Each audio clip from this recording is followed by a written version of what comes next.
I was fighting with my brother over the window seat. After that, I don't remember anything, except waking up next morning. My childhood was perfect. I was born and raised in New Jersey and lived in a lovely house with my family around me. For my 6th birthday, my mom went all out with a Pocahontas theme. It was amazing. It's the last beautiful memory I have of my family together. A month later, in December 1995, we were due to travel to Colombia as a family for the first time. I was so excited as it was going to be my first flight. We were traveling to meet family members I had never met before, for a big reunion.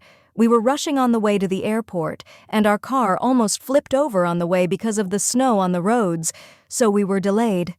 It was chaos once we got there. Rush, rush, rush. We only just boarded on time, and the plane took off late. After takeoff, I was fighting with my brother because I wanted the window seat. I was so excited about looking out.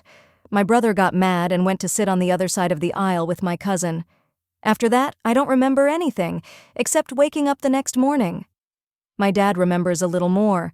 The plane severely shaking, the lights going off, people screaming. The plane had crashed into a mountain near Buga in Colombia. When I woke up, I was really thirsty. I was screaming for help in Spanish, and my dad was trying to get me out of the wreckage, but I was in a lot of pain and couldn't move.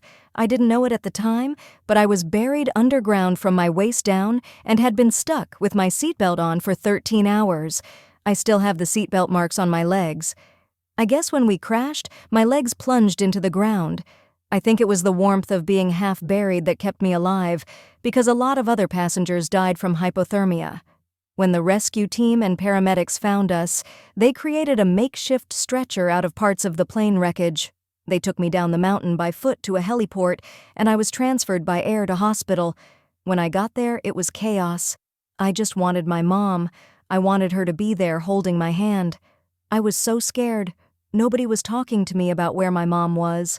I kept asking my family, but they kept saying she was on a trip and would be back. Eventually, they told me that my mom, my brother, and my cousin were in heaven, and that my dad and I were 2 of only 4 survivors out of the 155 people on board. I didn't go to their funeral because I was still recovering from my injuries. I carry a little bit of guilt that maybe if I hadn't asked my brother to move, he'd still be with us. It's always in the back of my mind.